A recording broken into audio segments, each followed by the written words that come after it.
Hello, this is Duncan here reporting for MG Stories in part 2 of the removal of the engine of the MGBGTV8. Since you last tuned in, I've tried not to do anything off camera, but there's been a few bits. I think you may have got a little bit bored of stop motion of me just fiddling around with pieces you can't see, but flashing around the garage, just giving the impression that I'm working really quickly, but I'm not. So this is the following Friday, when I first started on the first part of the video, and in the last couple of hours I've done some more unbolting of some pieces, removal of the oil filter and oil cooler connections to the engine block, and the removal of one or two other bits and pieces, because if you try and remove those pieces while they're still fitted, you won't get very far. And I've also removed this component as well. This is the cross member that supports the gearbox underneath the car. It's a really fiddly piece of metal work, but it came off relatively easy because there's 4 supporting bolts which join it onto the chassis. And then there are, I'll say, a few bolts that attach it to the gearbox with some mounts, with some rubber components as well. They're a bit awkward and complicated, but with a few tugs and that kind of thing, they came away. And now the gearbox is supported underneath the car with a jack, giving the gearbox a little bit of support from below. And this piece of equipment is ready for the next stage. And there's some connecting to do, so I've not pulled this gearbox before, but to use this, apart from Joe's excellent crane that I borrowed, I'm using this piece of equipment here to attach onto the engine block. I'm actually going to be trying to use it with the 4 attaching points, and with a little hot tip from Joe himself, I'll be attaching using the exhaust manifold bolts into 3 of the locations, and I'm going to use the bolt here that is part of the alternator attachment in the 4th location. I did have a couple of brackets that came with it, but that was 3.5 years ago.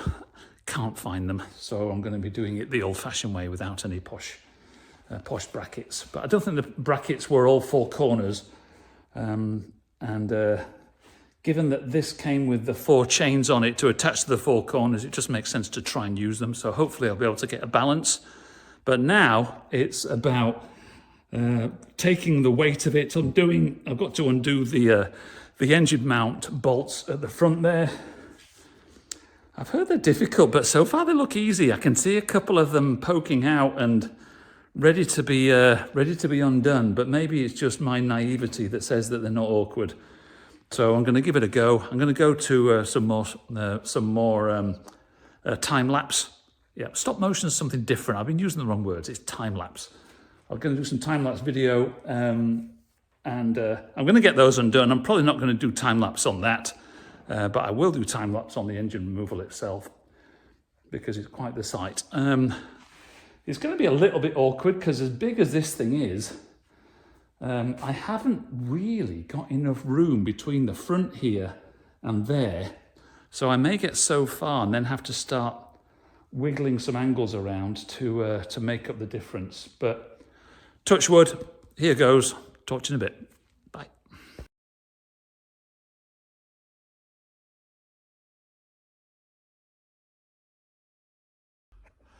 All right, so the engine mounting bolts were a little bit more difficult than I thought, but with a combination of about 6 or 7 different 1/2-inch spanners, wrenches, sockets, I managed to get them out.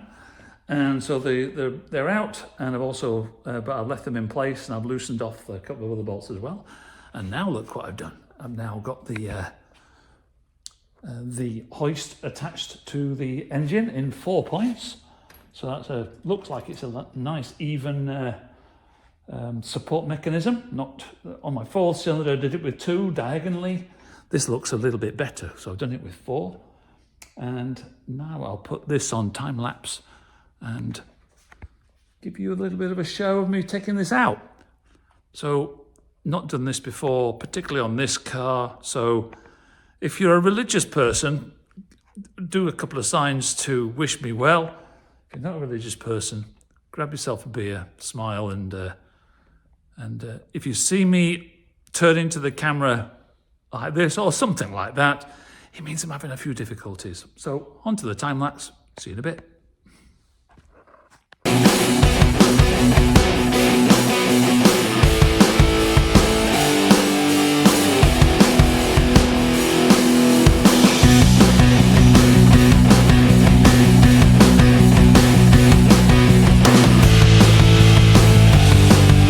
Okay, well, in my book, that's what you call a win.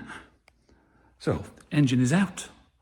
It's on some blocks that I scrounged. Well, Joe left them behind when he was doing his car and balancing them and stuff. So for now, it's an engine and gearbox stand. I haven't put all the weight on it because I don't really want to be putting a bunch of weight onto the gearbox and unsupported in the middle like that. But for now, that is fantastic. I'm so happy. And my shiny car is looking a bit grubby in there, so absolutely we'll be taking advantage of all of that being out to make it all clean and sparkly and a bit detailed and stuff. But I am really bloody happy with that. Finishing on a win. I think I deserve a gin and tonic. So, hope you enjoyed the time-lapse video.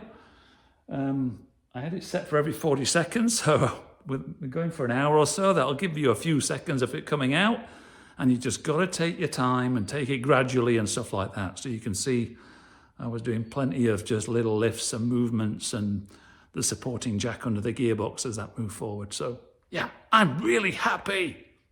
This is Duncan for MG Stories. Back to the studio.